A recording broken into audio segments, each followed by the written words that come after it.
right, thank you for joining us tonight, everyone. Today, the Sonoma County Habitat Conservation Plan, Natural Community Conservation Plan, HCP, NCCP workshop, and getting all sorts of, lots of Zoom things in the room, so sorry, distracted there. My name is Stephanie Horii. I'm with the Consensus Building Institute, serving as the facilitator for this evening. I'm also joined by my colleague in the back that you saw when you joined in, Decca Mohammed. And before we go into the rest, I want to actually open up to do some of the team introductions. So it's John. Okay. Hi, everyone. Good to see you all tonight. My name is John Mack. I'm the Natural Resource Division Manager here from Sonoma. And this project is running out of my shop here. So glad to see you all here, both here and. I'm Robert Guerrero. I'm a senior environmental specialist working under John. I'll be the current project manager. Hi, everyone. I'm Bernadette Cluett. I'm with ICF. We are the environmental consulting firm that the county has hired to help develop this plan, and I am the project manager for the consultant team on this. And for online, I actually would like to have Genevieve introduce herself, and for folks in the room, you'll just hear this voice from the Ethernet, but go ahead, Genevieve. Thank you, Stephanie. Hello, my name is Genevieve Bertone. I use she, her pronouns, and I work with Permit Sonoma. I'm the communications manager. So I'll be helping you with the chat. If you have any technology problems, you can reach out to me or Decca. All right, perfect. Thank you so much. And thanks for everyone adjusting to having this be a hybrid meeting. We have a pretty good size of folks online. So we have over 20, I'm trying to do some math minus the team. So about 22, 23 people. So lots of folks online. So let's move to the next one. So the meeting objectives for tonight, one, it's been a while since the folks who were at our last public meeting, that was almost a year ago. So there's plenty to give an update on the status for developing the HCP, NCCP, as well as in the early summer, we invited public comment, community feedback. And so we want to present some of the findings that we received through those, as well as part of the process was me developing the planning agreement, which Bernadette will go into much greater detail on that. And then looking forward, I'm sure folks are aware that lots of things have up in the air in the world. So trying to figure out, okay, what's up next and what are the next steps looking forward. The meeting objectives and the agenda mimic each other, so we won't spend too much on that. But the goal is for the first part, since the review of the HCP and NCCP, that development, since we've already presented that previously, we're going to do more of a high level review of that, not try to repeat everything. Similarly, with the summarizing the community feedback surveys and public comment, a little high level light touch in there, because Bernadette has actually developed a lot of the frequently asked questions. Those we're going to go delve into details, and so we're going to be looping back to a lot of the details related to the HCP, NCCP, and the community feedback. So we want to make sure that we're carving time enough for those discussions and details. So the goal, as we saw, there's several folks in the room as well as online. We'll engage to see how many people want to speak, but so folks, to the best of your ability, please try to be concise if we have a whole bunch of people who are trying to get into the queue. And that this is part of learning, so just asking questions, so that's all part of just understanding, getting better understanding of it. And as you saw, since it's hybrid, one of the things that we're going to have to try and navigate is that speaking towards the creepy little owl eyes here is going to be the best way for the mic to pick up. So the better for folks who are not at the table, which there's seats around the table, so feel free to move up. But if you are speaking, the best way to get to the owl is to actually just stand up and start speaking towards it. That'll be the easiest way for folks online to be able to hear. And for folks online, as you have already demonstrated very nicely, that you are very welcome to put your questions and comments into the Zoom chat, and we will do our best to track those. We might not be able to get to everything, but we will be able to have that documentation and be able to follow up. Anything that I'm thinking, folks, on process? I don't think so. All right, then let's just head right on I in. guess I would just say that we'll be pausing, so we'll have this overview section of what it is in general. We'll pause after that for some, time for some questions, then we'll present the survey results. Then we'll pause, have time for some questions, and then we'll go into the more detailed sort of FAQ questions that came in most recently. And again, we have time after that for questions and comments. Thanks, John. Great reminder. And one housekeeping that Becca is now reminding me of, if for folks in the room, if you're thirsty, there's actually water around the corner. And for folks online, you get to acknowledge that we have water. All right, with that, I'll turn it over to Brenda. Thanks, Stephanie. So as we just mentioned, the first part of this is really going to be a high level review of what we talked about at our last public meeting, which really dove a lot into the nitty gritty details about the regulations behind these types of plans and why the county is doing this and county partners are doing this. So we won't go into quite that level of detail. If you're interested, I believe the recording from that meeting is posted on the project website, as well as the presentation that was given. So you're welcome to review that information on your own. So starting out, you've seen our lovely logo, Conservation Sonoma. So what is Conservation Sonoma? It's actually the countywide initiative that is bringing together the county of Sonoma, which is being led by Permit Sonoma, as well as the states of Santa Rosa, Petaluma, Cotati, and the town of Windsor. And these entities have grouped together to develop this joint habitat conservation plan and natural community conservation plan. At this point, the plan is for each one of these agencies to apply for permits as joint co-permittees, which is why they are putting in the time and effort and resources to develop this plan jointly to make sure that it meets all of their needs. So just going through who's doing what on developing this plan. As I mentioned, Permit Sonoma is the county agency that is leading the development of this. So that includes acquisition of grant funding to support plan development and the selection and management of the consultant team. Permit Sonoma is acting as the ringmaster of this circus. Then we have our wildlife agencies. We have U.S. Fish and Wildlife Service, National Marine Fisheries Service, and California Department of Fish and Wildlife. And I do apologize, these things get really acronym heavy, so you might see them on the screen. I will try to say them out as much as possible. But if I throw out acronyms, please tell me to spell it out for you.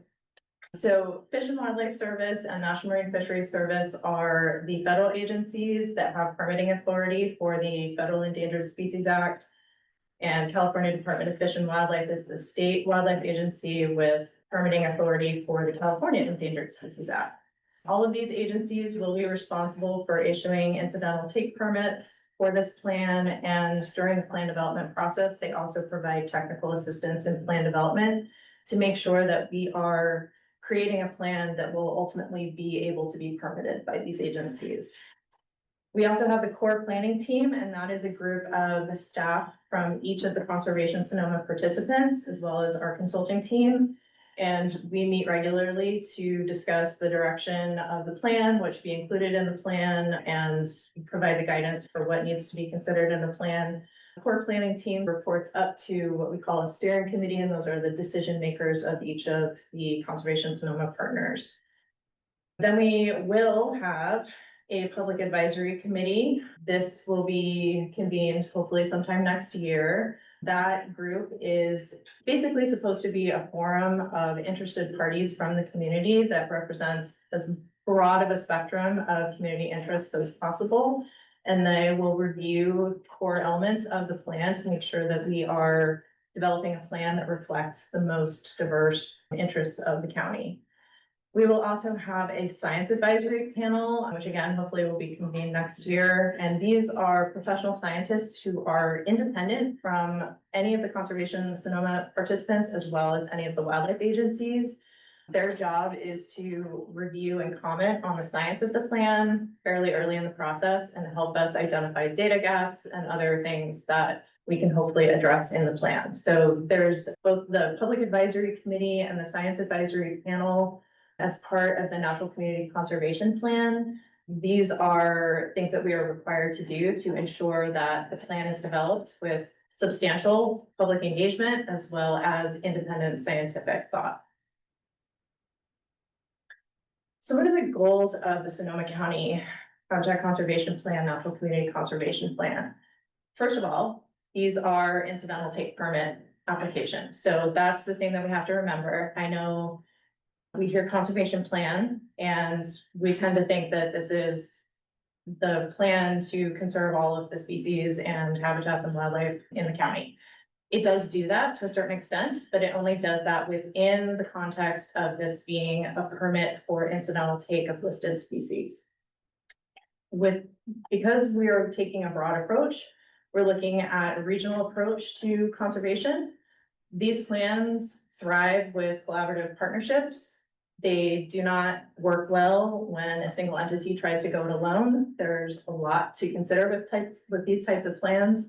So a core feature of this is to develop those partnerships with landowners, with tribes, with other conservation organizations, with working ag groups, with business and industry to make sure that the plan meets everybody's needs to the extent that it can, so that people would use the plan.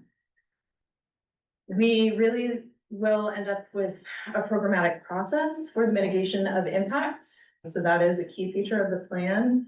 Like I said, this is to authorize the use of incidental take permits for development projects, but also for public works projects that will be within the county and then the cities as well. And the big real benefit of this is that it takes the Endangered Species Act, both federal and state, permitting out of the hands of the wildlife agencies on a project by project basis and puts it in the hands of the local jurisdictions.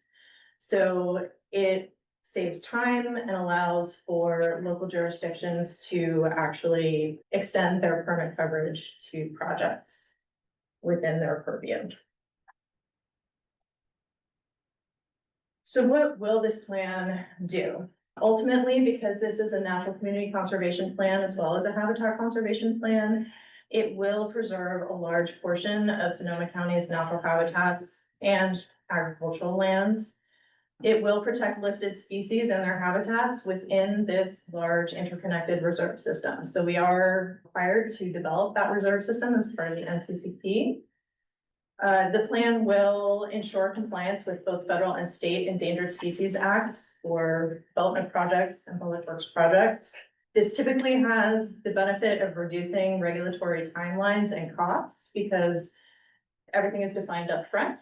So you know what types of impacts you will have, you know how much mitigation you will have to do for those impacts, you know how much the mitigation fees will cost you, and therefore project timelines are much more assured, which saves money.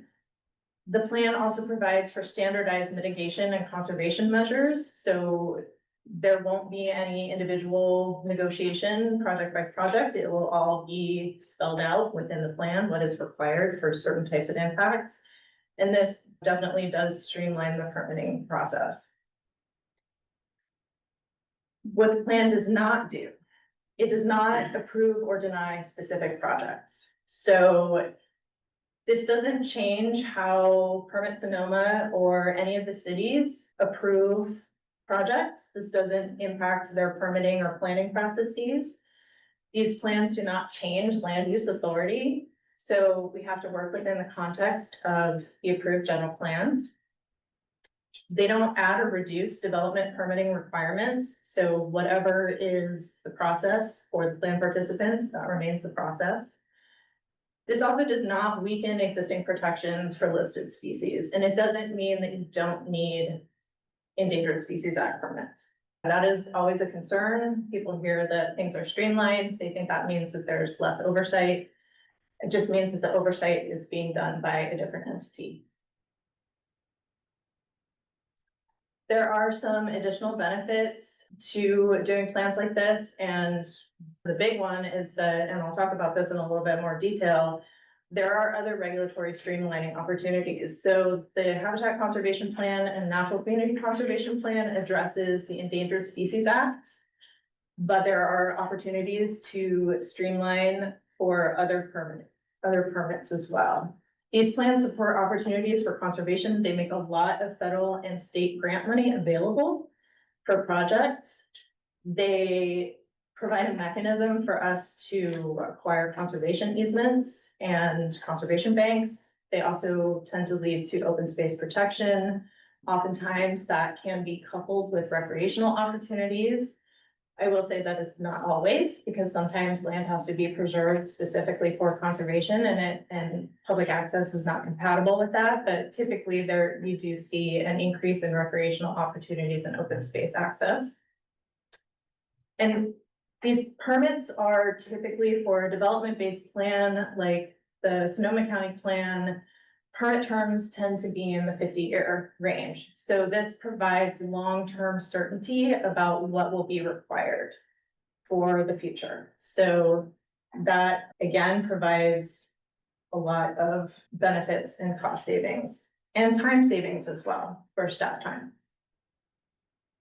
So I mentioned the streamlining opportunities. So the question that comes up with plans like these is, we're spending the time and effort to do this. So what else can we get done? Obviously, this streamlines the Federal Endangered Species Act and the California Endangered Species Act, but do we want to make this a one-stop shop where you can get all of your permits? For example, your Clean Water Act permits. At this point, that is the goal for the Sonoma County plan, is to include streamlined permitting for those other permits. We've had interest from the Water Board and other agencies that would like to see this plan basically help meet the needs for their own permits as well. That way, again, everything is laid out. We don't have to go through project by project negotiation. There are other species permits that can be streamlined as well. Bald and Golden Eagle Act compliance, so eagle take permits. There's Migratory Bird Treaty Act compliance that can be built into the plan. In this case, we're taking the NCCP route for the state incidental take permit. We can also protect special status species listed under CEQA, because we do have the ability with both of these plans to include species that are not listed but have the likelihood of becoming listed in the future as covered species under the plan. Then there's the permitting for federal and state waters that can be included or streamlined with this plan, which basically means that we would ensure that the mitigation requirements built into the plan also meet the mitigation requirements for impacts to state and federal waters. So when you submit a project that would need state or federal waters permitting, as long as it met the requirements spelled out in the plan, those permits would be issued much more quickly from those agencies as well.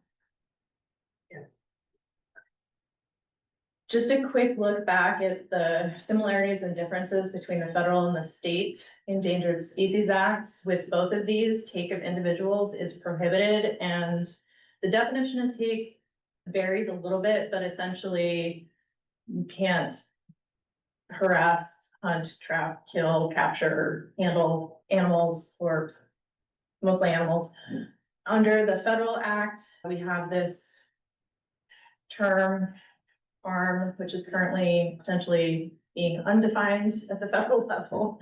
There's some regulations, but it essentially is habitat. It's how habitat becomes protected under the federal act. So we can't destroy habitat to the point that it would have a negative impact on the species and affect their breeding, feeding, and sheltering. Habitat is protected under the California Endangered Species Act. It is a requirement to protect habitat under the Natural Community Conservation Plan. Under the federal act, threatened species do not receive the same protections as endangered species. There are some rules that allow for reduced prohibitions of take under the federal act. With the state act, the same protections apply, whether a species is listed as threatened or endangered. There's two mechanisms for incidental take permits under both the federal and the state acts. With the Endangered Species Act, Section 7, incidental take statement is the way that federal agencies receive incidental take coverage. And then Section 10 is for non-federal entities. So we are operating under Section 10 of the Endangered Species Act with the Habitat Conservation Plan. For the California Endangered Species Plan, Section 2081B of the Fish and Game Code is what's commonly referred to as the incidental take permits. That is the most common way to get take coverage. 2080 2835 under Fish and Game Code is the NCCP Act, and so that's what we are getting a 2835 permit under CEQA. Plants get dealt with slightly differently. There is no protection under the Federal Endangered Species Act for plants, for take-of plants. However, Section 7 does not allow a federal agency to perform an action, which issuing a permit would be, that would cause jeopardy of the species. So plants can be covered because we have to make sure that we're not causing jeopardy of the species. Under the California Act, plants are somewhat protected both by the Native Plant Protection Act, and a little bit under California Endangered Species Act. The Federal Endangered Species Act has a formal federal agency consultation process. That's the Section 7 process. There is no state agency consultation, no equivalent state agency consultation process under the California law. And then for environmental review, issuance of a Section 10 permit triggers the National Environmental Policy Act environmental review, and similarly for California, issuing either a 2081 or a 2835 permit triggers the California Endangered too many California Environmental Quality Act environmental review. So there will be, on top of the Habitat Conservation Plan and National Community Conservation Plan, there will also be both a federal and a state environmental review process that happens on that document.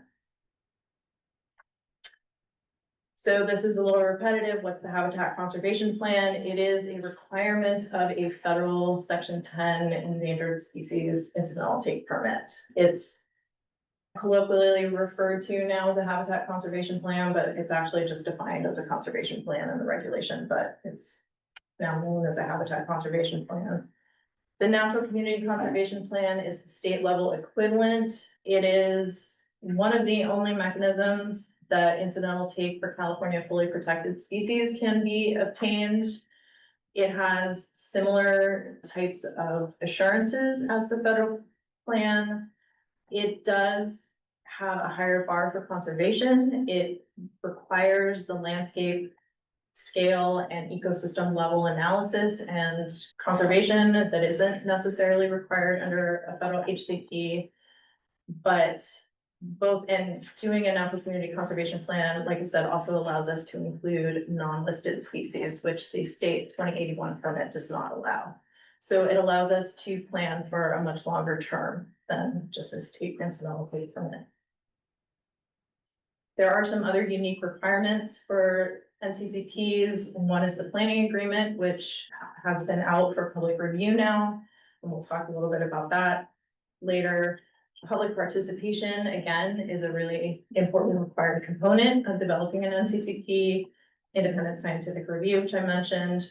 Ultimately, there will also be an implementing agreement that is required, and that will spell out all of the details of how this plan will be implemented, who's responsible for what, how much it costs, and all of those good things.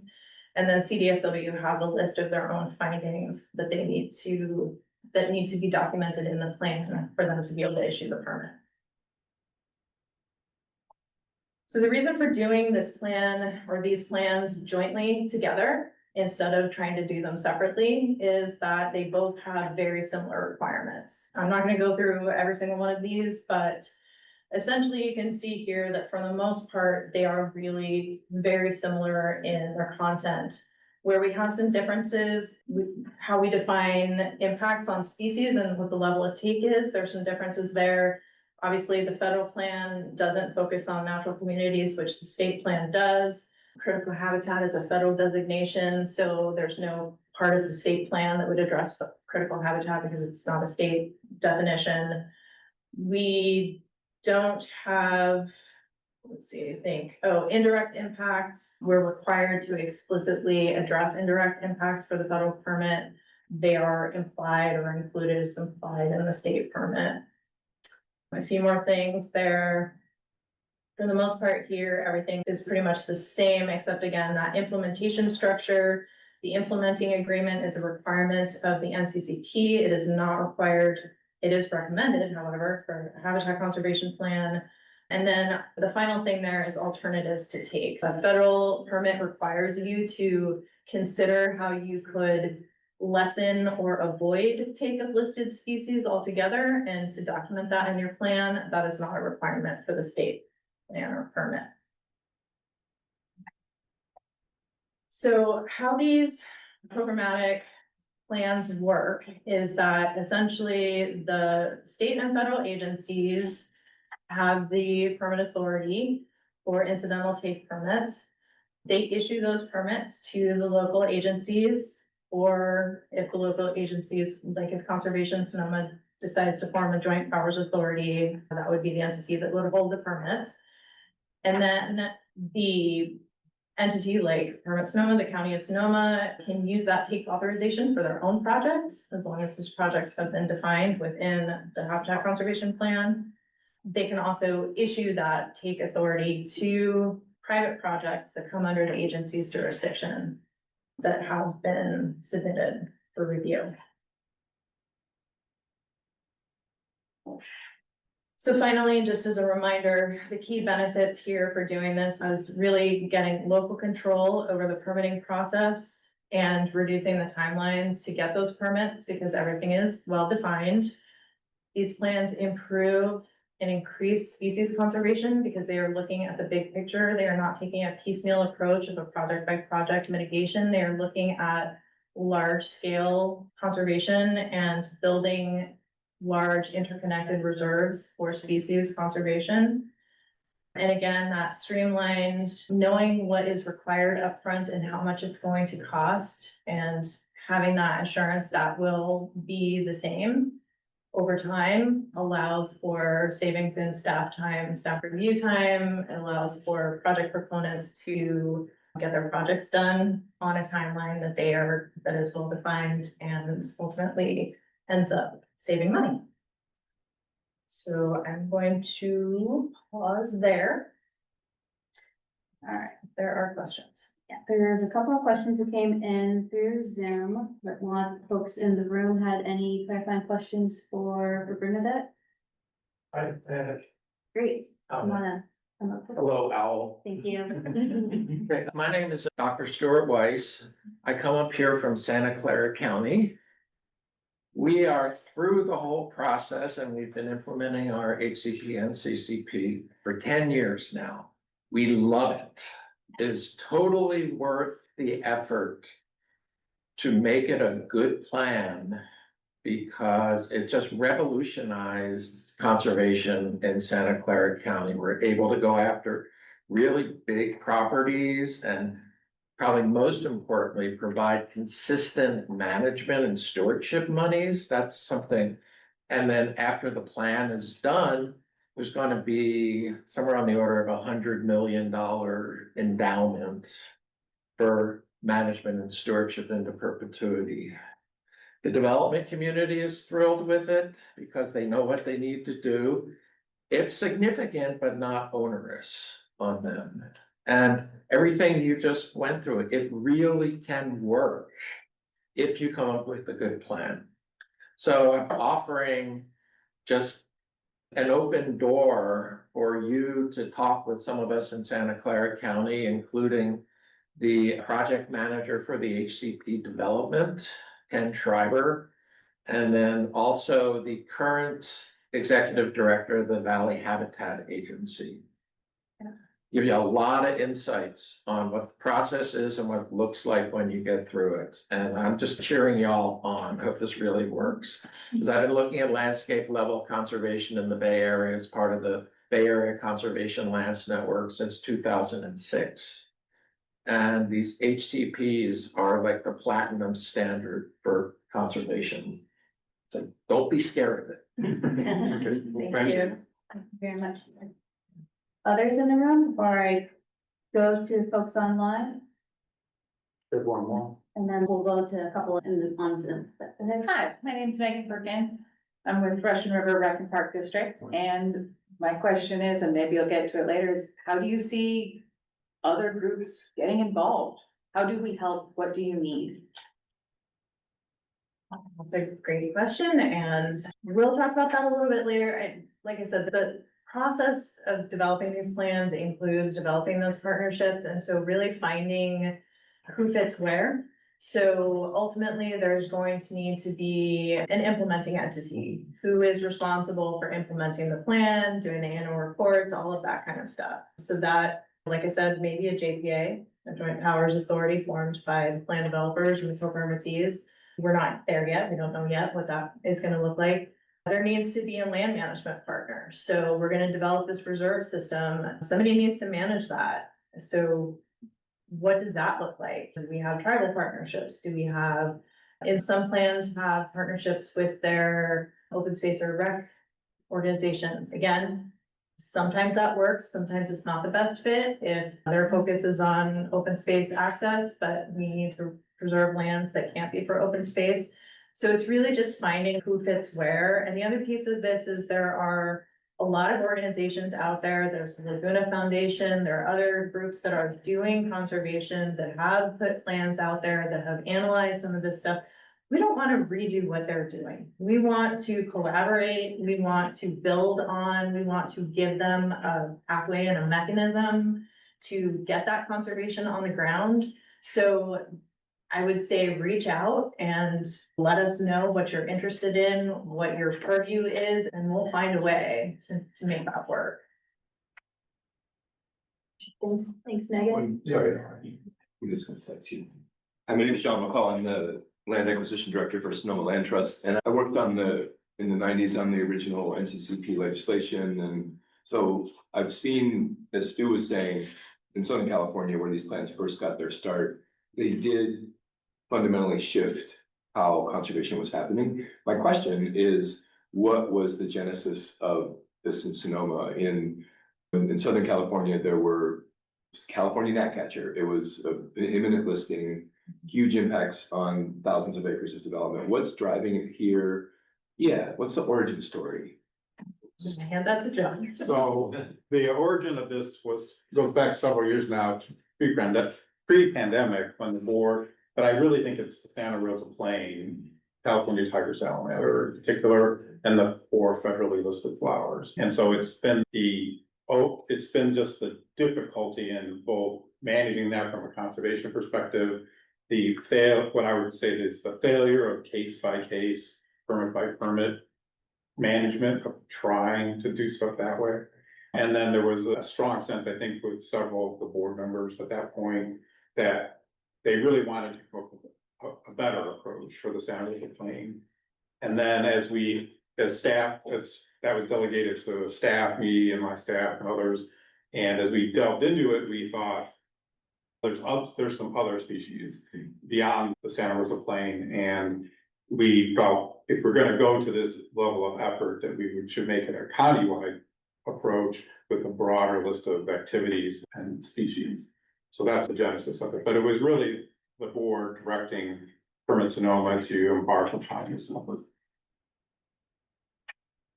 Thanks. Sorry, I just want to make sure. We'll do a couple from online and then come back. It's okay if we go to a couple online and I'll be back. So we had 2 kind of questions come in, one from Harry asking a little bit, trying to get an understanding of the issuance of take permits. And one of them specifically was, he asked, do I understand correctly that the issuance of a take permit will not be approved until a NCCP has been approved? So I want some clarification. No, that's not the case. Until the Habitat Conservation Plan, National Community Conservation Plan is approved and permitted by the state and federal agencies, the existing process applies, which means that if you need incidental take for a federal or state listed species for your project, you will need to submit your project application to your jurisdiction, and then you will need to go to the federal or the state wildlife agency with responsibility for the species you're impacting, and you will have to negotiate your incidental take permit. So it right now is still a project by project approach until we get the plan in place. Once the plan is in place, those permits will be issued as part of your project approval process. So if you come to the county with your project, the county can issue your take permit with your project approval, assuming that it meets all of the requirements for those things. But that won't happen for a few years. Thanks, Bernadette. Thanks, Harry. Next question comes in from Gail. Yeah, speaking a bit to just, there's a little bit of that disconnector. It doesn't seem intuitive of your streamlining process. Are you also somehow protecting listed and unlisted species? We heard, even though it sounds counterintuitive, that folks, like, if you're investing and you make a good plan, that it can actually be successful, but still there is just some concerns being raised. But if you are, let's see, one thing is permitting will be long-term as species population numbers are reduced due to more development and climate change. How will permits be evaluated and changed as needed? There's a bit of that monitoring, adaptive management piece to it. Can I pick it? Yeah. So I'll just use California tiger salamander as an example species rather than talking generalities. So what the plan will do is we will look and say, we will look at the general plans of the county, Santa Rosa, Cotati, all the places where development could occur. And then we'll project forward saying, how much development are these plans proposing? The current general plans. Where is housing gonna expand? Are they proposed to expand? What other activities could impact that species? So for example, road management activities, replacing culverts under roads and lanes could cause impact. So so you'll look at all the potential activities and developments. You'll then quantify that, put acres onto it or some other measure, project that forward 30 years or 50 years and say that's the impact on the species. Then you're gonna say, okay, if we're gonna impact it that much, what would we need to do to preserve and protect and conserve and recover the species? Because recovery is actually an element under the state plan. The federal is a little less, but how do we actually recover CTS? Get it to a stable, reproducing population in the long term. And then we look at how much that is, and then you line those two things up and say, do they line up? Or do you need more recovery? Do you need actually to scale back development potentially because you don't have enough places to recover? And that's all part of the plan process as you work it through. But at the end of the day, you basically have looked at all the potential impacts, scale to that, and then then all the potential recovery and preservation and restoration. And the one has to be more than the other at the end of the day. But you've done it up front ahead of time. And instead of case by case, permit by permit, project by project. So the plan has to provide enough assurances to the permitting agencies. So both federal and state agencies have to say, you got it right. Your calculus is correct and how you measured it. Well, and then obviously the public and everybody else gets to weigh in throughout the plan development. Then there's a formal CEQA process, like there'll be an EIR that will come out that will weigh, and an NEPA document. So there'll be multiple places for everybody to weigh in and say, you got it right. You figured it out good enough or well enough with enough buffer and assurance that this long-term permit that is eventually the goal will recover the species. And everyone feels good about that will happen. And then the streamlining comes because you did it all up front. So then when an individual permit comes in, it's been pre-analyzed in a sense that the impact of that on the species was accounted for, and they come in, they pay their fee. And then on the other side, the mitigation requirements that are required are being implemented on their own, without being linked to the permit. And that mitigation has to stay ahead of the permitting impacts. And there is an amendment process, so if something goes wrong or something goes, you can amend the plan. Yeah, you don't want to do that, Yeah. but it is possible. Yeah, and just to add on to what John said and to try to get at a couple other things that were in that question, what happens when things change in the future? So yes, these are long-term permits. We're talking maybe 50 years, so we don't know everything that's gonna happen in 50 years. But we do have a section of the plan that deals with changed circumstances, where we try to anticipate things that we know are going to happen, like climate change. So we look at what climate models say, we look at how we predict these species will be impacted by that, and we try to address that. We say, if these things happen in the future, this is how we will address it.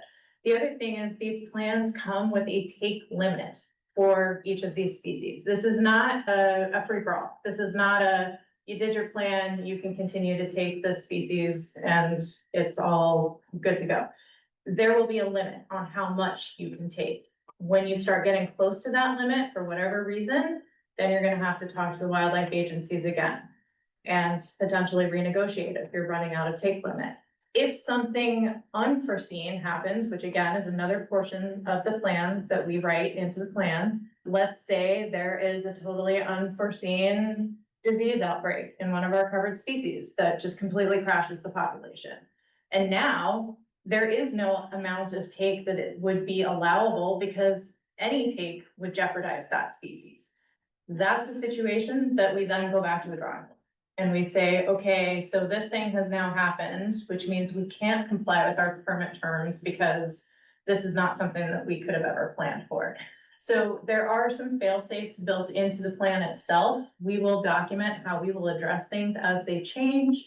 We will document when things have changed so much that we couldn't anticipate how to address them. And so it is a bit of a self-correcting mechanism. And as Stuart pointed out, if things go totally off the rails, or if we discover we need to cover additional species, or there are other things that we didn't anticipate, there is an amendment process. Santa Clara is actually going through an amendment process right now, so to address some of those things. Maybe one more and then, or. two Yeah, more. let's go with one more if too fast, and then I might push us forward. Again, Bernadette came up with a whole list of several FAQs, and that we'll be able to loop back hopefully to a lot of things that folks have raised. So definitely not the cutting off of the conversation. I think that there's things that we're gonna actually be looping back, but we have, go ahead. Yeah, just, stand up so I can be heard. I was just really struck by the fact that you're already planning to include some permits that aren't species focused, they're water focused or water quality focused, and I think that's fantastic because so many of these issues with these species are all about water or waterways. And I wonder if you have considered or could consider another kind of regulatory gun to the head that is affecting Sonoma County, which is groundwater regulation. I come from Sonoma Valley, there's serious groundwater problems there, and they're probably gonna develop over time in the other basins, and that is gonna affect base flow and all kinds of things that affect species. So I just wonder if there isn't a way to also, in the same way that you're thinking about incorporating these other water related permits, if the regulatory requirements related to groundwater could in some way be folded in. And I got more of that, but. Yeah, that's actually an emerging thing these days. Yes, so one of the things we definitely will be doing and have done in this plan and others is talking to the groundwater sustainability agencies and figuring out if any of their projects or their management actions would have impacts on listed species, because if they do, they can be covered activities in the plan. And then they would get their ESA coverage or California Endangered Species coverage from the plan. But there has to be that, for things to be included in these plans, for activities or projects to be included in these plans, there needs to be that hook with take of a listed species or likelihood of take of a listed species. So that's the one caveat there, is we can't just cover things that aren't related to that, because these are species permanents. Okay. Thanks folks, and I'm gonna move us along. So I saw there were a couple of hands in the room as well as some things that came through the chat. So just wanted to acknowledge that I'm seeing those, and we'll look back, but for the sake of time, we're going to move forward quickly. This next presentation, hopefully will go pretty fast. I'll stay pretty high level, but want to just summarize some of the community feedback that we did receive back in late spring, early summer. Again, hopefully some of these things will sound very familiar to the conversations that are already occurring in the room. So I think that's a nice thing that they're mirroring each other. So there were two mechanisms where we were gathering feedback. First one was like a Survey Monkey, the community survey that was available in May and June. And that was more of a higher level of getting a sense for what was folks' awareness of HCP, NCCP processes, and also their conservation values. And then there was the planning agreement, which was more of a formal process that's required through the NCCP Act. And that one was it's about, and now I do math, but it was around like a little over 20 days, 21 days. And that one was more of a formal public review of that draft of public planning agreement. So two mechanisms. And so by the numbers, for that Survey Monkey community survey, we got 124 responses. And of those, they voluntarily could let us know their zip codes, and that was actually an interesting thing to be able to actually see if there was any sort of regional differences in the responses. One thing that we'll note is like by far the dominant number of responses what came from West Sonoma, and so we'll hope that there was a large proportion that did come from Forestville. And we'll also, based off of the comments that we received, there was influenced by concerns related to a local project development proposal. And so just wanted to acknowledge that that was a huge number of the responses.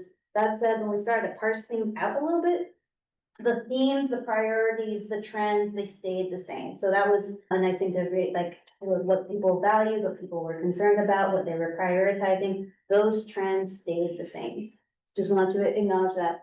And then other strong clusters of where we got responses, several good number from Santa Rosa, and then we also from several groups and towns in the county.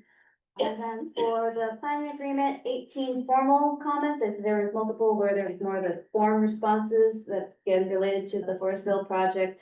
And then we did get a nice good mix of organizations, individuals, and agencies there.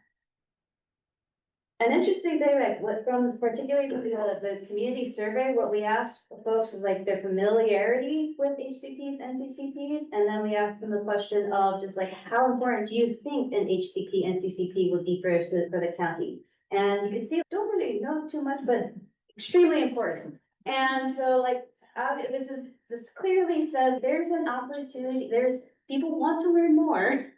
And there's plenty to learn more about. So that was an interesting, this is very much saying, hey, there's a very important education opportunity at play here. But certainly by far from the comments that folks by far prioritized and wanted conservation. They wanted this plan to really focus on protecting nature first. And you'll see that people understood, people acknowledged that development is important, but unchecked development, where people were very concerned about that. They're understanding, let's have a smart balance. The land use issues that folks identified, I think particularly this, I think aligns with a lot of things actually we heard just tonight. Not only just concern about habitat loss and urban sprawl, but also water resources. That when we're looking through climate change and what's happening ahead, being resilient to that. Also acknowledging and valuing farmland. And so protecting farmland from conversion. So there's that valuing both protecting habitat, protecting species, but also protecting the agriculture. And then another thing that came up was people were also making a connection between commercial industries and as well as with invasive species being a vector. So one thing particularly ornamental nursery and landscaping trades were specifically named as potential vectors. So people want to be very aware of those nuances. And then what we're talking through now, it's not just the what that's important, folks also cared very much about the who and the how. And that's also going to go into greater depth about the process, but certainly folks were caring about not only what the process is during development, but as well as implementation. You can see like who's going to be paying and how much is it going to be cost. How are we going to ensure that is going to be implemented with that monitoring? We talked about adaptive management.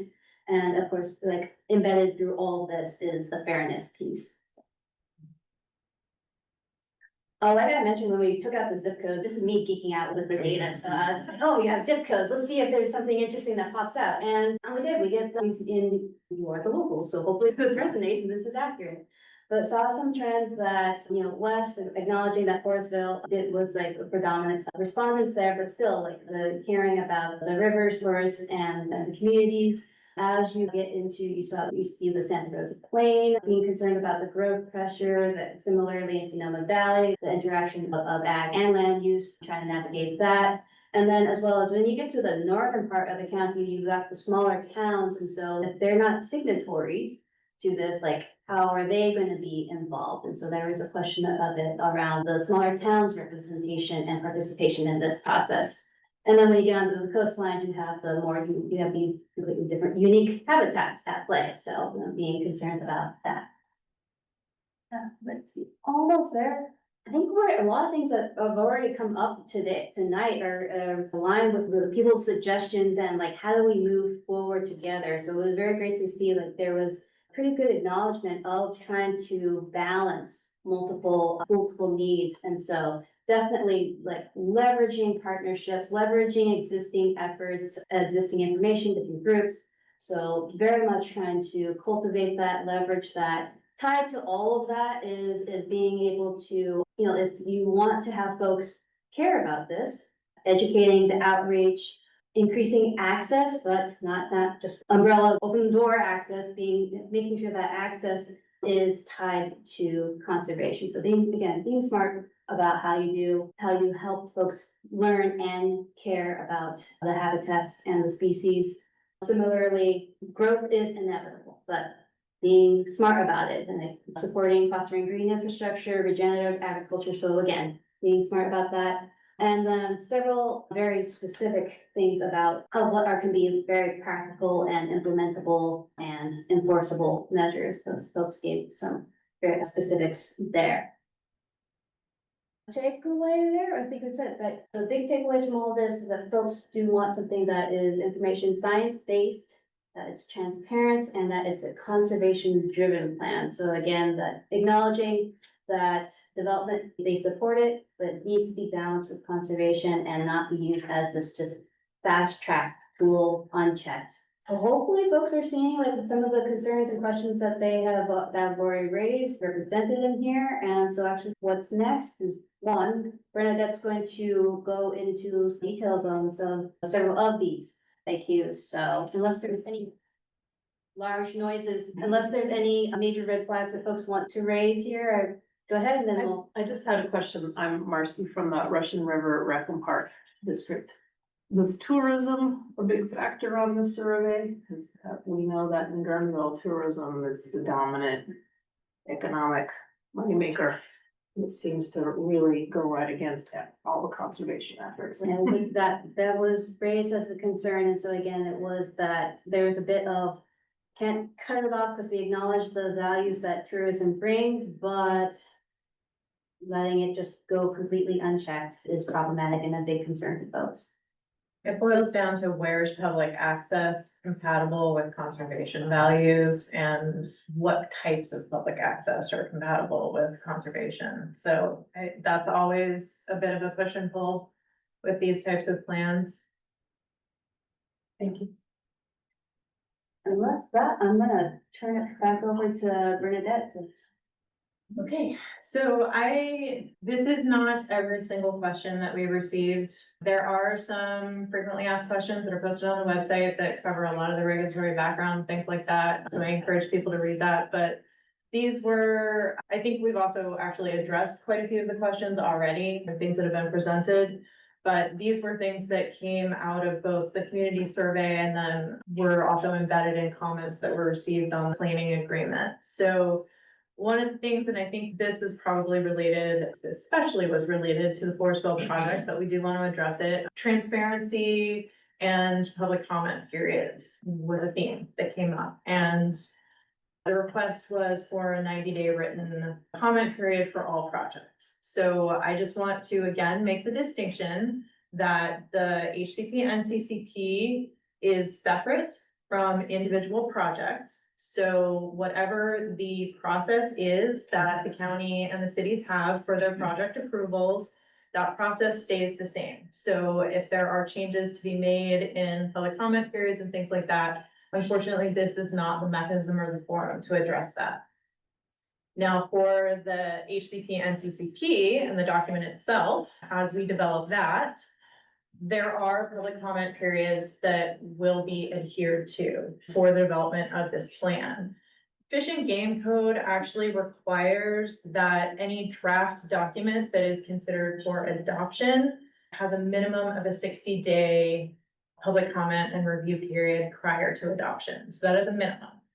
Preliminary public review documents, the minimum is a 10 working day posting period prior to any hearing that addresses those public review documents. So that's what's required in the act. We also know that there will be a CEQA review process and a NEPA review process, and both of those formal processes have required public review and comment periods. All of that has to be adhered to. We will also have a public advisory committee, and that public advisory committee will get portions of the plan to review and provide feedback on. So there will be a lot of opportunity for people to review things in the plan before it is finalized and to provide feedback. Minimum comment periods are just that, they're a minimum. I'm sure CEQA comment periods frequently get extended, other periods frequently get extended. If there's a lot of public controversy, a lot of public interest, that tends to extend the public comment period. Hopefully that at least addresses the fact that we are trying to be as transparent as possible. If we are hearing feedback that people need more time to review things within reason, obviously we can't leave the door open forever, because we do have to make progress, but we do want to make sure that people have adequate time to review materials and provide us feedback. This is technically heavy content, so it's not something that you, unless you're me, it's not bedtime reading. So we understand it takes a while to engage with this, but that's also why we are posting information on the website, why we're having these meetings, why we're taking questions, because we want people to engage with us and understand the process and really know what they're reading. So that's definitely the goal. I think just to reiterate, so if you needed a use permit from Sonoma County to build something somewhere, you will still have to apply for the use permit. That use permit will still be noticed, just like it normally is now under county code. That use permit will go through CEQA. The only difference in the CEQA review is when you get to the endangered species section of CEQA, if the species that's could be impacted is covered in this plan, we could put into the CEQA document, this species is covered in the HCP, NCCP. And if you comply with that plan, if the applicant chooses to get coverage, and it's still the applicant's choice to do that, then we could extend coverage for that species. The applicant would pay the appropriate fee, and that would streamline, in a sense, that question 4 CEQA, which is where the listed species are. Everything else would be the same. There would still be noticed on all of the other ways. It has to go to the planning commission. It would go to the planning commission. It has to go to the board of supervisors. It would go to the board of supervisors. So everything else would stay the same, and how that project is noticed and all of the places where the public can weigh in on that project. But all the plan would change, and that's a big all, would be under the endangered species part of it, or the habitat impact part of it. The applicant could choose to come under the terms of this plan, which would then streamline process for that applicant, because we would have pre-analyzed those impacts and set up something for that. So that's just really important. So this doesn't change anything else about how discretionary permit would be approved for whatever it was. Thanks, John. Bernadette, I know that you have questions coming up related to the Science Advisory Committee. Do you have time to, are you also gonna talk about the public advisory? I wasn't gonna talk too much about the PAC this time. There is some information about it in our last presentation, but if there's a question, I can take that. A quick question that maybe we can touch upon here. I have a question of, will this PAC be similar to the CTS committees that were operational some years ago? That was a long process. Many of us worked long and hard to come to agreement and have a sustainable plan.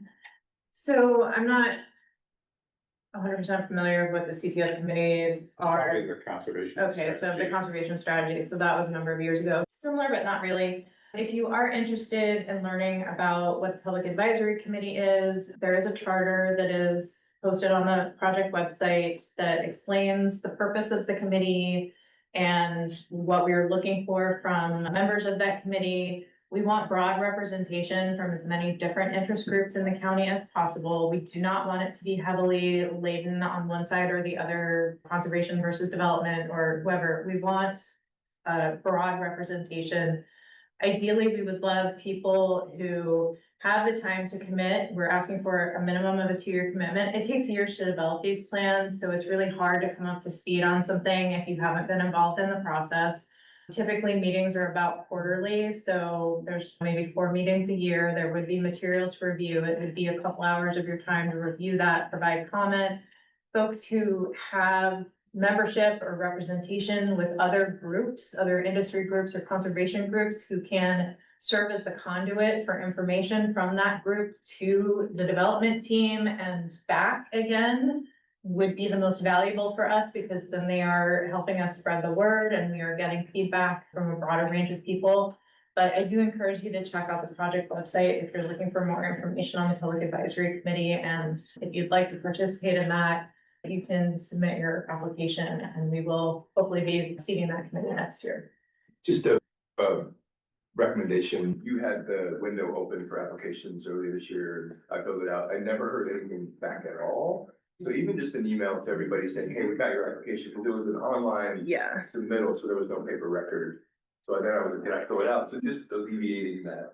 Yeah, thank you. We will definitely do that. We had some we had some grant issues. So I know. yeah, no. Thank you. We will definitely be reaching out to everybody.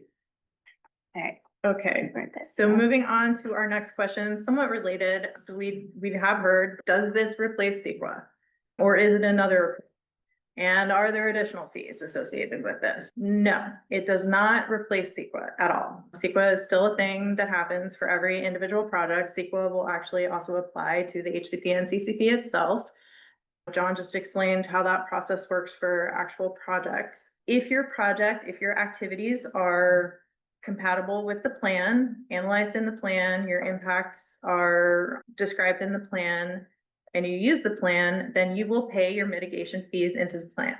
And those mitigation fees will then help us build the reserve system and do the restoration projects and all the other things that we need to do to meet the conservation strategy. What those fees are, I can't tell you right now, because we need to develop what the activities are that we're covering. And we also need to develop the conservation strategy. So we need to know what the ratio of purely preserved habitat to mitigation.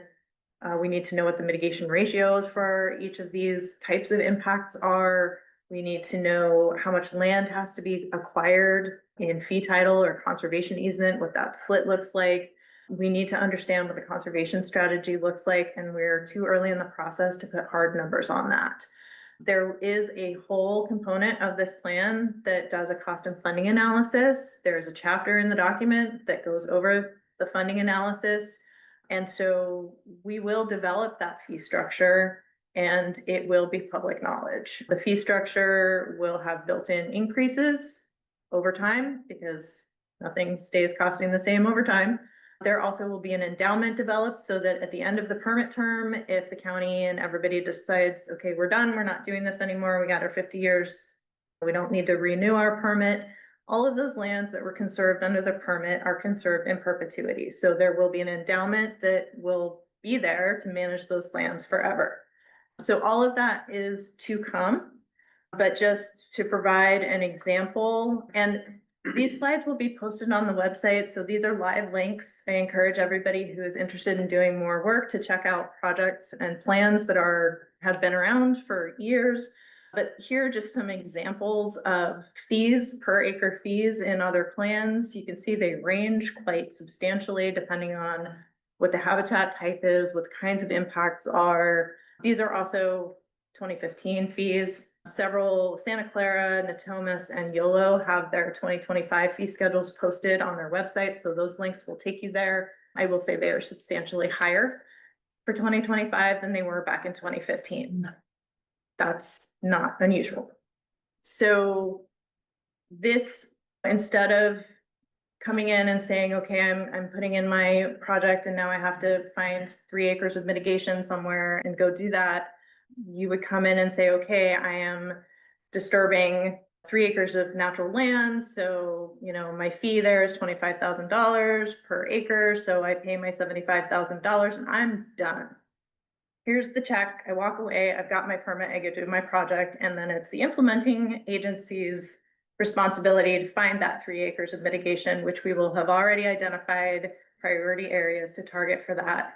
And it becomes not your problem as the project proponent because you paid your fee and you get your permit. So just an example there. So yes, there will be fees, but you'll get quite a lot for your fee. And the fees will be dependent on the types of impacts and the types of species. So it's not just like one flat fee. So this is a question that we get a lot. There are more than 4 cities in Sonoma County. And as you saw from the Conservation Sonoma participants right now, they're not all members of Conservation Sonoma and are not all participating in the plan right now as co-applicants. So we're at the stage where we're developing a plan. Everybody is planning to apply for a permit, so we're co-applicants. All the local jurisdictions were approached. Other entities including water districts, water agencies, other agencies with land use authority were approached to participate in the plan. They evaluated their own needs and resources and chose whether or not to join the plan at this time. This is not to say that the door is closed. We are in a process that is going to take several years. There are multiple ways that other entities can participate in the plan. If they don't have endangered species permitting needs, it doesn't make sense for them to join the plan. So that's one right there. So we've heard from some jurisdictions that they just don't have a lot of permitting needs. So it's not worth their resources to sit at the table and develop the plan at this point. In the future, if they have a project that needs permitting, as long as the type of project was analyzed in the plan, and as long as the type of impacts were analyzed in the plan, and as long as we have take coverage still available for what they need, they could choose to use the plan later.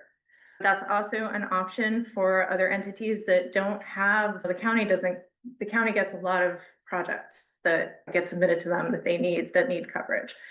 Smaller cities maybe don't have that, but they might have public works projects that might need coverage.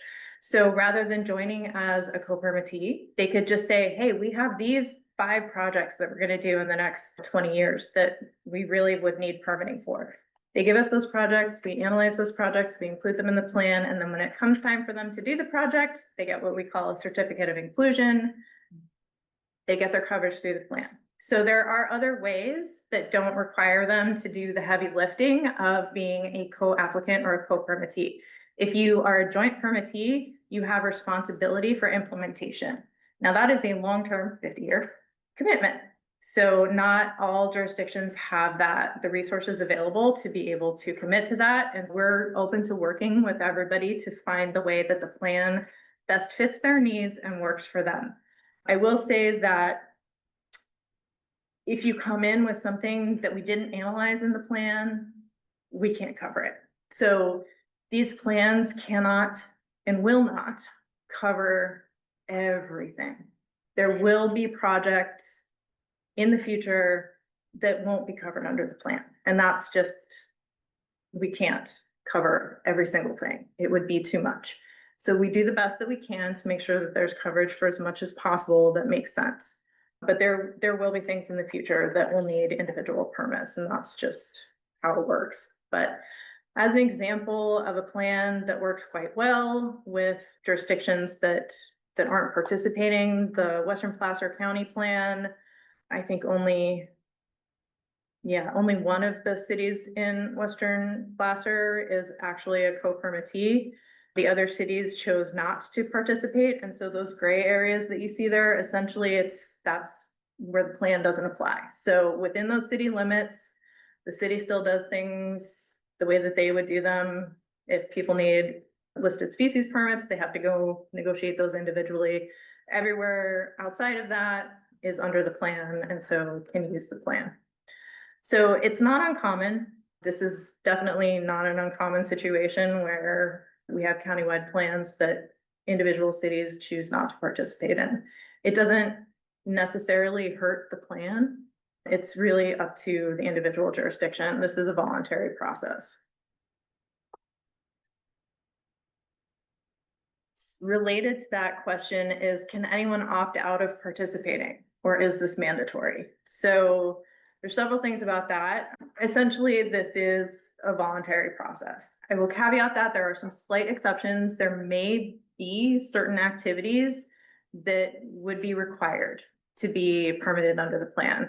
And we're not there yet, but the Santa Rosa Plain, given the pressure there and things, may be an area that you just might not be able to go do an individual thing there. You may have to use the plan for that.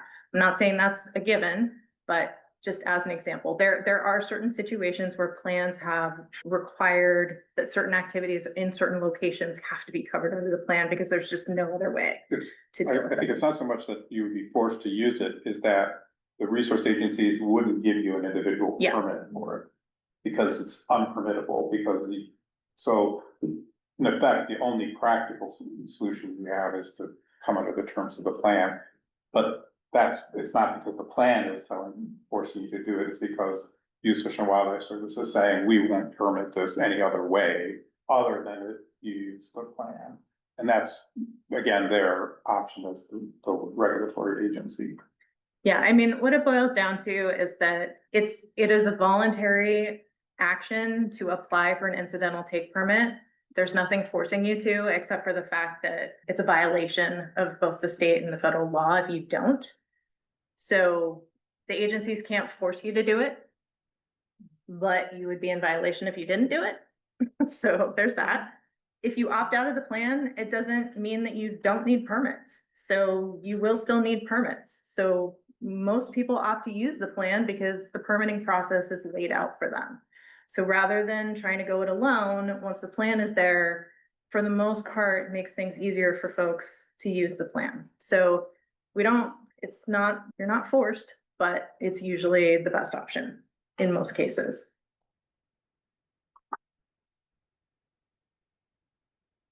Okay, getting to the development question. Oh, sorry, teacher. I'm gonna ask a follow-up on that, especially the example you showed in Placer County with the area in the middle that was grayed out. Is what if there are conservation opportunities within that area? If it's not in the plan, does it not provide opportunities to conserve those areas, if I'm making any sense? No, you're making sense. So typically those areas are defined by the land use authority jurisdiction boundary, which is city limits. So I will say there usually are limited large scale conservation opportunities within defined city limits. It's not to say that they're non-existent, but it is to say that there's usually limited. But the short answer is no, they're not within the planned permit area. So they are excluded. They can do their own thing. They can do their own conservation, and they would have to do mitigation for any projects that require permitting, but it doesn't become part of the conservation strategy for the plan. Placer is actually a little bit of a unique project because, as you can see in that first bullet there, they needed conservation for a certain species and habitat type that wasn't available to the extent that they needed it within Placer County. And so they actually had to go across county boundary into Sutter County to address their conservation needs. And so that was a whole agreement that happened there. So it's the permit area of the plan is where all of the permits will apply. And if you're not participating in the plan, then you're not. But I think your question, I think you were asking, theoretically, you could identify a conservation area within the gray area in the plan and acquire it and preserve it, just like this Placer County went outside of the county to preserve areas outside of the county boundary. In that sense, the conservation strategy could go anywhere the strategy thinks it needs to go, in a sense, but the permitting is limited to the non-gray areas. So We'd have to identify, it's mostly like that, but if there are targeted conservation areas within those city limits, we would want to know that upfront because the permits actually apply also to conservation activities and not just to development activities. So there's lots of things that we do for conservation, like when you do a habitat restoration project, there might be impacts on listed species. We generally think they're outweighed by the benefits, but you still need a species permit to do those types of projects. So it's not to say that it couldn't happen, but we'd probably want to identify it up front. yeah, it would have to be very upfront, Yeah. but that's getting into a subtlety, I think, at this point, but. We can split hairs, I'll make Yeah. I am gonna push us along because I think there's actually at least a handful of pretty large, very frequently asked questions I wanna make sure that we have time for. Yeah, so I'll try to whiz through these a little bit. So we definitely hear, does streamline permitting. Everyone hears streamline permitting and there's a concern. Is this gonna make development increase? Is development now gonna go faster? The bottom line is whatever's identified in the general plan for the county and the cities is the development envelope that we are using for the conservation plan. We assume that if it has been identified for a certain level of development, that development will happen. And therefore, we will offset that with the conservation strategy. There will be a maximum limit. Like I said before, this isn't a free-for-all. We'll cap it and say there's no more than this. And if we get closer to this, then we're gonna have to reevaluate things. There's also, I think we've talked about this a little bit before too, a stay-ahead provision. So you can't just have impacts occurring without the requisite conservation and mitigation occurring. You actually have to do your conservation and mitigation slightly ahead of your impacts. And I think there's a 10% buffer there. So you have to maintain that trajectory. And if you don't, then you're not in compliance with your permit and you have to stop issuing permits until you come into compliance with that. So there are a number of fail safes that stop things from happening. One thing I will say is that right before a permit is issued for these types of plans, we do often see project proponents holding their application back because they know if they wait 6 months, they can submit their application and use the plan. So we do see that. So right after these plans are permitted, we sometimes see a spike and people think, oh no, everything's going too fast. But what it really is that folks would rather just wait a little bit and use the plan rather than submit their project before the plan is available and have to do things on their own. So typically it evens out over time, even if you do see a spike after permitting. So I've pulled, this is the Santa Clara Valley plan. This is their last year annual report. You can see, these will be posted. The link is there to the full annual report, but essentially cumulatively over the life of the Santa Clara plan, oh my gosh, I can't even read this. Anyway, you can see like what types of projects on the very far left there, the types of projects that have been approved by their plan, permanent versus temporary impacts, and then on the far cumulative impacts incurred versus preservation achieved. And the green line in that graph is preservation achieved. The purple line is impacts occurred. And as you can see, except for, I think there's like maybe 2 different types of impacts on here that are tracked by the plan where impacts have exceeded conservation. In most of these cases, you can see that the conservation piece is well ahead of where impacts are. And so this is an example of a plan that's in implementation and has been in implementation for a number of years. Similarly, East Contra Costa County, cumulative impacts by land cover type, which are permanent and temporary. Permanent is purple, temporary is green there. The sort of left-hand side is the terrestrial and the right-hand side is the aquatic impacts. Again, in the middle there, conservation achieved versus impacts incurred. And that this is focused specifically on their different aquatic habitat types. You can see they are well ahead on their conservation versus impacts. Yeah. And then finally, the reserve system. So they have a certain target acreage for their reserve system that they have to acquire. You see that buffer line there, they have to be within that buffer line. Acquiring land, we have to work with willing sellers only. That's why there's a buffer, because you cannot predict when lands will become available for sale. You have to be able to jump on them when they do. You can see for a long time, they were tracking well above. Real estate has gone down somewhat, so they're dipping down, but they're still within their allowable buffers, and they're still within target for where they should be for their plan implementation. So these are just a couple of examples of plans that have been around for a number of years now, and you can see that the conservation piece really is actually working on the ground. Science Advisory Committee. So we did have a lot of questions about what's their involvement and how are they selected.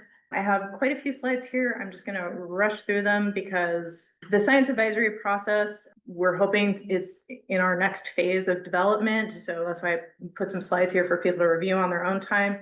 It's not mandatory for habitat conservation plans. It is encouraged, particularly for complex plans. It is a requirement for an NCCP. So we will be going through a science advisory process for this plan. Advisors are experts on local systems, experts on local species. They have practical knowledge. So we're not looking for folks who are just in the ivory tower and publishing. We also look for folks who have that practical on the ground experience. We do ask them to provide comment on the science of the plan, not on policy. That is not what their wheelhouse is. And the selection of the science advisors is a joint process. Ultimately, the County Conservation Sonoma partners have the final say, but it is a process that is done jointly with the wildlife agencies to make sure that they are truly independent and that there are no issues with anybody that is invited to be on a panel. So typically, we'd like to have the panel after we've developed some sort of basic pieces of the plan. We need to give them something to respond to. So we need to understand what the plan area is, what we think the covered species should be, what activities we think should be covered, a rough estimate of what the impacts are going to look like. We have some ideas about what we think the conservation strategy should look like. And we need to have that basic information so that we can ask the advisors to give us their best opinion about whether we're on the right track or whether we have left something out that's critical. We have specific selection criteria that will be developed when we look at who we are inviting to that panel. Again, independence is the biggest requirement. If there is somebody who is just the expert on a thing, and there might be a potential conflict of interest, there are ways that we can get around that independence, but for the most part, we haven't really had too much of an issue of finding people who have the expertise needed, who can work well together in a group, and who can provide that feedback. There's no limit on the size of the science advisory panel, but it is led by one of the advisors and they work independently. We as the consultant team will help tee up and provide information to them. We will host a workshop for them, but then they're on their own to write the report. We do not provide any feedback or comments on the report. So smaller groups tend to be more efficient and able to work together. The last advisory committee that I just did had 7 members, and that worked really nicely. We typically ask a set of questions of the advisors. The NCCP Act actually has a number of things that they ask the advisors to, it asks the advisors to opine on, things like data gaps, reserve system design, conservation strategy, things like that. So we developed that list of questions collaboratively, again, with the wildlife agencies. If the Public Advisory Committee is seated at that point, that would be something that the Public Advisory Committee could weigh in on. And we, again, do this sort of as something that the advisors can tee off of. They don't have to restrict their comments or feedback to just what we ask them. They can have an opinion on any component of the plan that they want, but we do at least provide them with something to start with. I mentioned that there's typically a multi-day workshop that kicks off the process. We'll meet with advisors. The selection process happens over a period of months. We develop a scope of work. We have a chair that is nominated. We work with the advisors so that they understand their commitment and what they're agreeing to do. They are paid a stipend to do this work. And then we schedule a workshop for them. The first day of that typically includes field trips to important areas where they get to see things like areas that are slated for development, important conservation areas, other pieces on the landscape that we feel like they really need to see in person to understand. And then there's the other portion of that, which is typically open to the public for at least some of that period, which includes presentations like this of background material, questions and answers, opportunities for the public to ask the science advisors questions or provide feedback. And then there is a component of the advisors process where they essentially go closed door by themselves and commune amongst themselves and figure out how they're going to write the report. And so all of that takes place over a 2 to 3 day period. And then the advisors go and have a couple of months to submit their report. When they're done with their report, they submit it to the county. It gets posted on CDFW's website. It will probably be posted on the project website. And then we review that information and use that to inform the planning process for the HCP and NCCP. Again, this is just some of their tasks or questions that they are asked to answer, and they have to do with reserve design and change circumstances, things like that. Often these folks have more information about local issues than we do, especially if they are working actively in the field on some of these species or habitats. The one thing that I will say is that this is advice. So the science advisors report will include a number of recommendations, and the plan development partners will review those recommendations and decide whether or not to implement them. There is no requirement that everything that the advisors recommend has to be incorporated into the plan. However, if we choose not to, we do have to have a justified reason for doing that. And so this, again, is advice. It is not required, something that we are required to follow. Within reason, we do have to justify why we can't take a recommendation. Another question that we got was why certain species were what looks like excluded. So the planning agreement listed, had a huge big spreadsheet at the back of it that listed potential covered species. That list is not meant to be the comprehensive list of everything and anything that could potentially be covered. It's supposed to be as close to it as we can get within certain boundaries. So I will say that the covered species list is the proposed covered species list until that application is submitted. Once the application is submitted, then that's the final list. So there's always room for adjustment. Like I said, these plans take a couple of years to develop. So species listings change all the time. In another plan, we track like what's on special species lists. We try to keep track of that kind of stuff, but every now and then we get a species out of the blue. Large marble butterflies, perfect example of this. It was not tracked on anybody's special species list. It wasn't a species of concern. It wasn't an at-risk species on any of the federal listings, but we heard from internal Fish and Wildlife staff that we work with that there was a petition coming through that was to list this species, and from their own staff review, they thought that there was potentially there was good information in there and it was potentially going to be listed. So we work with our agency partners really closely because these things happen where we can look at all the lists that we want, but there's species out there that other agencies like Xerxes are tracking that maybe we aren't.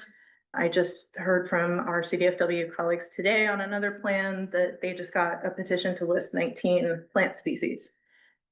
So things change all the time. So every time one of these things changes, we have to evaluate whether or not those species need to be listed in the plan. As another example, on another plan, least bells vireo were not considered, this was considered historical range. Somebody went out and did some surveys for another HCP. And as they were doing those surveys in our plan area, they found a nesting pair of least bells vireo. So now we have to consider covering least bells vireo in this other plan for a species that was looking like it's a range expansion back into historical range, but again, wasn't something that we were anticipating, but now it is. we definitely, it's an iterative process for covered species. The science advisors are gonna have opinions about the covered species. Public Advisory Committee is gonna have opinions about what should be the covered species. Other organizations and entities are gonna have opinions about that, and we will evaluate anything that anyone brings forth. We use a set of criteria so that it is transparent and replicable. So we don't just arbitrarily say, no, we're not gonna cover that because we don't want to. We go through the checklist of, does the species meet these criteria? And if it does, it can be included for coverage. If it does not, we don't include it because those criteria are based on the permit findings necessary to issue the permits. And so if it doesn't meet those criteria, it's not going to be a permittable species. And so what are those screening criteria? One, does it occur within the plan area or have potential to occur? So this does include areas where there could be range expansion into historical range. In some cases, we've had transplanted populations, that's happened here. So we have to look at, is it even possible that it would be in the plan area? It needs to be a listed species. Again, these are permits for impacts to listed species. So it either has to be currently listed or have a really high likelihood of being listed within the permit term. Again, 50 years is a long time, but widespread species that, you know, are probably doing okay in most places may not meet that criteria. So that's like the short answer of why 1V3 CNPS listed species aren't listed, because they're not federal and they're not listed. That said, the NCCP can protect habitats. And so so to the extent that a habitat has a bunch of CNPS listed 1V3s or 1V1s or whatever it is, we would plan to consider that in terms of like why that's a habitat we want to protect or should protect. And we would expect it to have a lot of what this botanist I would call rare. You expect good habitat to have rare things. But The amendment that you talked about earlier, that's the process by which you could include more species as they become listed throughout the. So one of the change circumstances that we always address in these plans is what happens if a species becomes listed that we didn't anticipate. And so we'll develop a process for that. And part of that process is going through the checklist again. And number 3, the bullet number 3 here is one of the most important ones, is impact.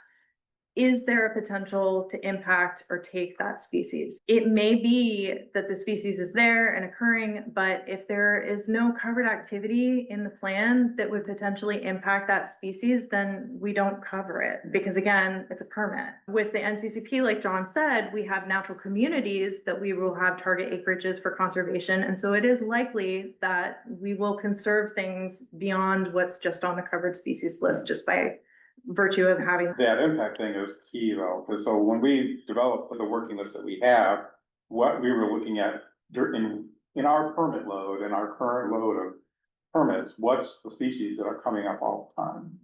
Like both the private permit projects and then for public projects, what species are we dealing with all the time? And the example I use in this county is there's a whole host of serpentine endemics in Sonoma County. Very rare, some of them listed. We hardly ever have a permit proposing to do something there because the land isn't really, it's in some way outside of the spot, and the land isn't good for anything. The soils are, you can't grow anything in the soil. So we barely ever get permits to impact serpentine habitats. Yeah. So none of those are really on the current list because it's not worth it from the impact perspective.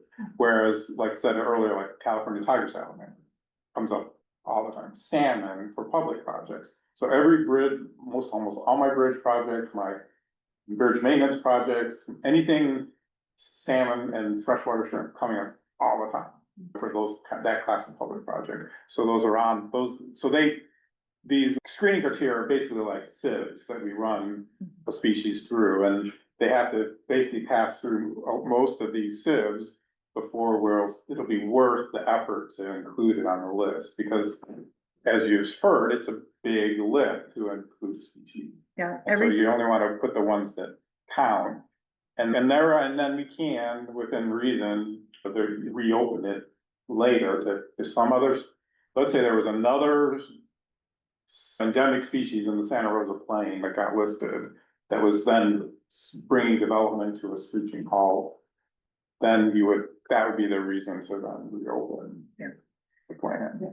Every species that you include will have monitoring requirements, will have mitigation requirements, will have costs associated with it. So every time you add a species, it adds cost to your plan. It also adds a little bit of time because you've got to negotiate what all of that stuff is. So we try not to do the kitchen sink approach. We try to make these, again, like I said, we can't cover everything. It's just impossible. We try to do the best that we can to cover the most important things, to provide the most value. I will say that this is not what we used to do with plans. You brought up the Southern California plans. We learned a lot of things by doing things differently. I won't say wrong, I'll just say differently. As an example, the Western Riverside plans, one of the largest plans in the country. I think they have, I don't know, 19 co-permittees and I think 176 species. They spend $10 million a year on monitoring and they are on a 5-year rotation. So each one of their species only gets monitored once every 5 years and it's still costing them $10 million a year. So that's what happens with big giant plants. It costs a lot. It's really cumbersome. It's really labor intensive. And Southern California is like a whole different beast than we are up here. So we do try to do the best that we can to cover the species that have the greatest need for coverage, that gets everybody the biggest bang for their buck. Is there an existing map that people can reference and say, hey, I'm thinking about this location, development or projects, or we have a dam that we put in at Russian River Rec and Park too? What would our impacts be if we're wanting to think farther ahead? We are developing a GIS interactive map that will have, so we've done some very basic species habitat, suitable habitat modeling. Those habitat models will be uploaded onto that map and should be viewable. So yes and no, it'll give you some information. You'll be able to see what's there. Actually, I don't think we can actually show species locations because our CNDDB doesn't allow us to just put that out there in the public, but so you will see like where suitable habitat is and things like that, where critical habitat is, but it's. I think to the point, so can I speak to your dam? Please. So the Fur Park District has a low head dam that's raised in the summer months to backwater up that vacation beach. That dam needs maintenance periodically, and that maintenance needs permits, among other things. So that's a great example of a project that could be included in the plan, a public project by a public agency that's not a co-permittee, but the plan that could be included and analyzed in the plan so that during the 50-year life of the permit, when that you need to maintain your dam, you have coverage. Just like I would have coverage for a bridge replacement project, Russian River, which I'm gonna be including. All of my bridges across every salmon stream in the county is so that I have coverage for those impacts. So that would be a good example of, and you'd asked an earlier question, I think you'd asked an earlier question of how can we participate? That's a great example of if you're another public agency that has specific projects or specific locations that only you know about, that you can then transmit to the planners and say, would this be analyzed? And so that coverage could be extended. So I'm just gonna go through the last couple of Yeah, slides. we're almost there. So you can review this online. This is our current list of proposed covered species. Stephanie, you're skipping slides here.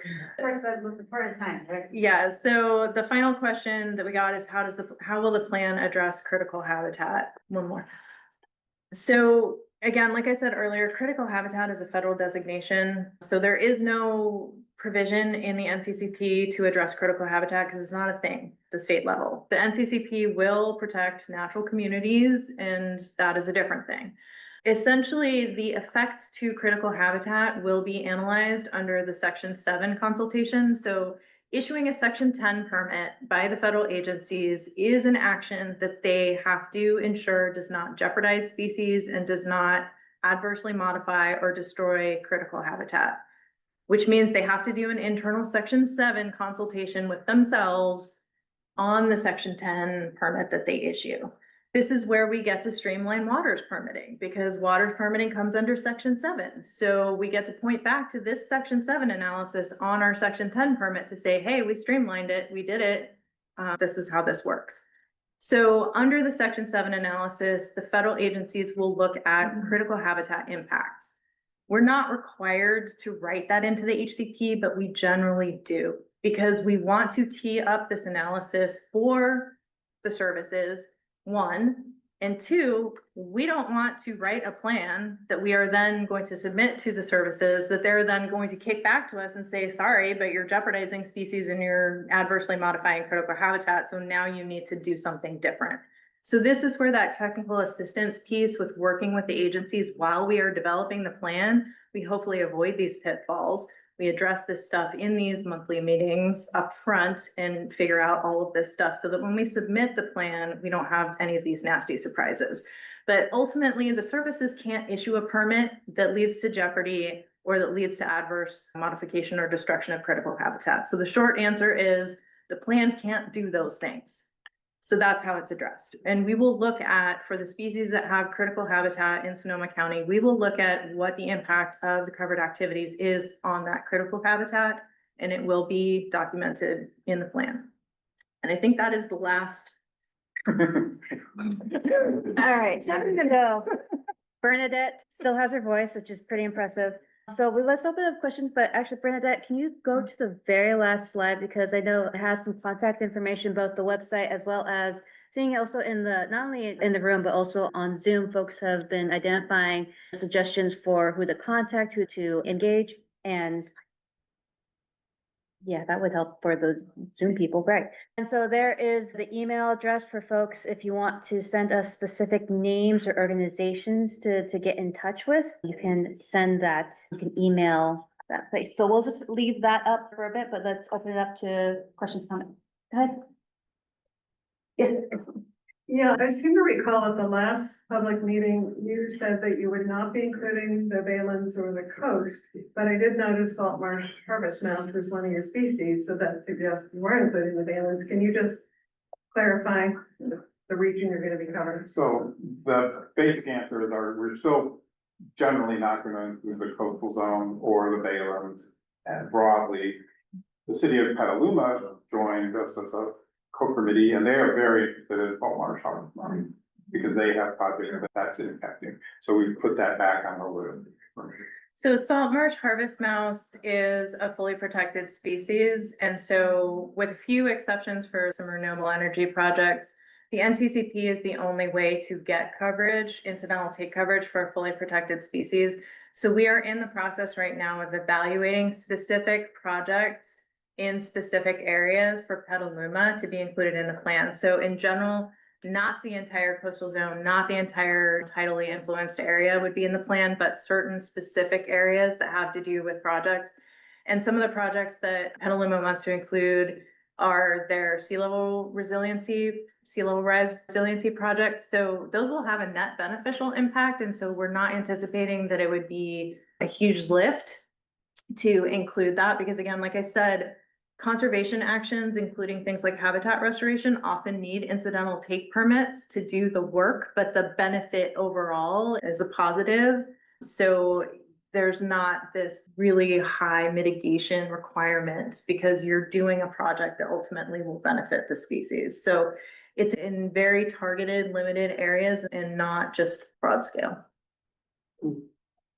Back in the back. You guys said that, so a lot of these are based on our plans of the county, with them working on a new general plan, and a lot of it's gonna be based on the existing one, or is it gonna be modified once that one comes out? Like, how do those timelines match up or not match up? And there's a 50-year plan, and the general plan comes out in 5 years. How do those compare with each other? Welcome to my life now. And so the county's not the only one that's going through a general plan process right now. So we have to use the approved general plan. That is ultimately the short answer is whatever the approved general plan is what we base our impact assessment on. That being said, we know that these processes are happening right now, so we do try to stay in good communication with what's going on so that we can anticipate what those changes might be. So any substantial land use changes that would come out of the new general plan processes, we're trying to stay informed about that so that we don't develop one thing on the HCP and then they're like, oh, here's a new general plan, now you gotta redo everything. So it takes a lot of communication and coordination and just trying to stay abreast of what's going on. Ultimately, at some point, something's gonna go ahead of the other, right? You can't make everything all line up, but we do the best that we can. And if we know, let's just as an example, if we were gonna get our permits, but we knew that there was a new general plan coming out, if we knew roughly what the changes would be, we can try to buffer that into the plan. I related general plan. Yeah. You mind, sorry, ending up and talking to, talking to the owl. Talk to the owl. Yeah, so related to the question about general plan, John, when you were describing the creation of the plan, you have to look at what the needs are to keep the species, and then look at what the plan impacts are with the jurisdictions that are involved in the general plans. If it turns out general plans, if what the allowed development in the general plans far exceeds what the species can take, do those jurisdictions have to go back and amend their general plans?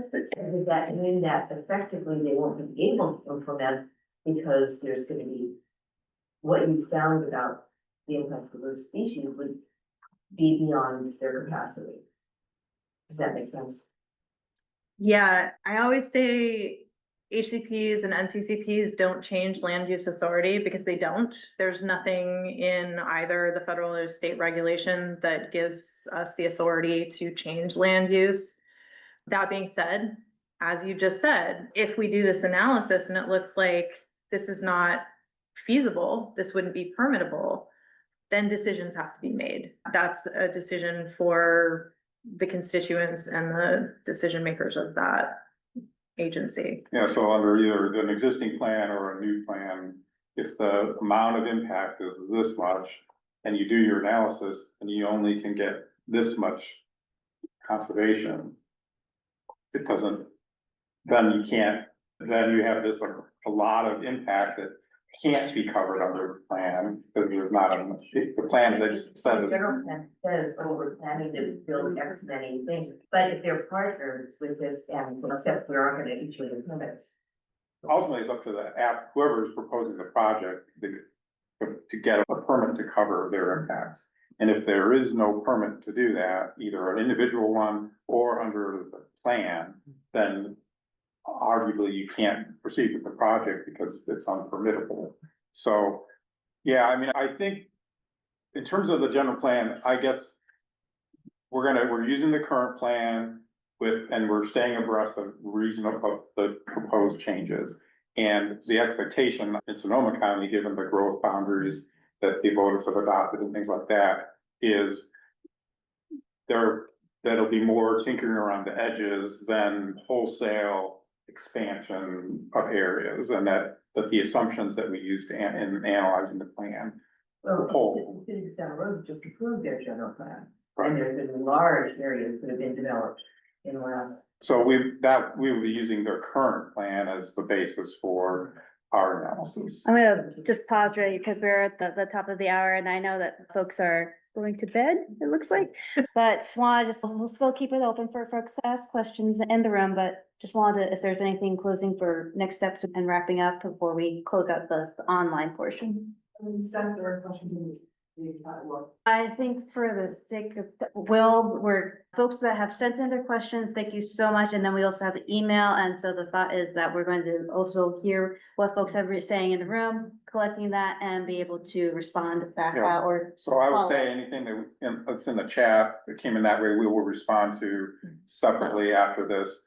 I just wanted to, in closing, just to give you a sense of where we're at, our current federal grant that's been funding most of this work ends in a few days on September 30th. That grant, it's been several years. We've been working on that. We're wrapping up that grant, all its deliverables. We've applied for another grant back in March. We've been told that everything has slowed down. big surprise. And so we're really not expecting, however, we have also not been told that funding could disappear or been taken away. Again, who knows? But we are expecting that next tranche of money, if that grant is approved, sometime later in 26, maybe up to a year from now.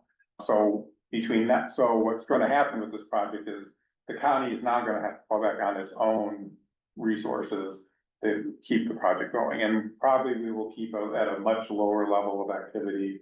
Just some discrete things going, we'll keep our consultant on board somewhat, keep some of the meetings that we have going, maybe make some substantive progress on some discrete areas. But that's where we're at right now. We're gonna be in a hiatus between our major federal funding inputs. So that's just to give people a sense of, there's gonna be a slower period for 6 to 12 months, basically. Yes. Thank you for identifying that, because I was just gonna ask that question, but then my other question is, what happens if U.S. Fish and Wildlife Service completely steps back from this because of whatever? Can CDFW carry this? Can you guys carry this permit? The short answer is no, because it's both a federal and a state permit. Two federal permits really, because NIMS issues their own Right. permit. So we are in unprecedented times right now. Grant funding is under review. We don't know when grant funding will be available. Particularly our National Marine Fisheries colleagues are heavily impacted by current events. They are engaging very minimally at this point, and we are trying to be respectful of that and only asking for feedback where we really need it. They are beyond understaffed at this point. The reality is, until these agencies and until these laws no longer exist, the agencies have an obligation to implement the Endangered Species Act. So if we submit things to them, they have to review them. Whether it gets done anytime on a timeline, that we can't say. Personally, the folks that we work with don't want to walk away from this. They understand the value of this. They're doing the best that they can, but we just have to all respect the fact that we're all dealing with forces beyond our control at this time. But until things change drastically, there's still an ESA, there's still an agency, 2 agencies implementing that, and they have obligations under those laws to do things when we submit things to them. So we're just operating in that mindset and being conscious of the fact that they don't have necessarily the ability to respond the way that they would like to. So I'm gonna close out the online. Sorry, before Nope, you do, I we're just not want to gonna say, close that. I just want to say, please sign up for our newsletter, check the website, because we are going to slow down, but especially with these questions, we're going to try to like push out newsletter content to answer questions. So if you have things that come up and you want information, please let us know. We will try to put information out there. We don't want you to forget about us. And then if you are an entity or have project, or you Yeah. can come to me, you can talk to Robert, we're here full time, we're funded already by the county. We can continue to engage in conversations and so on. But as far as like major advancements of writing chapters of the plan, that's not a lot of that's gonna happen over. Yeah, we're probably not going to seat the pack until we get the next round of funding, because we don't want to get you guys all rounded up and then say we don't have any money to have meetings. Yeah, but please do sign up for our updates and stay in touch. We're not dropping this. We're not going away. We're going slow. We're not going away. Sharing the slides. Yes, Yes. yes, they'll also be on the website. So thank you, everyone, and thank you online. Again, yes, we will be following up. This meeting was being recorded, and so it'll be posted to the website. That's also where you can subscribe to mailing list.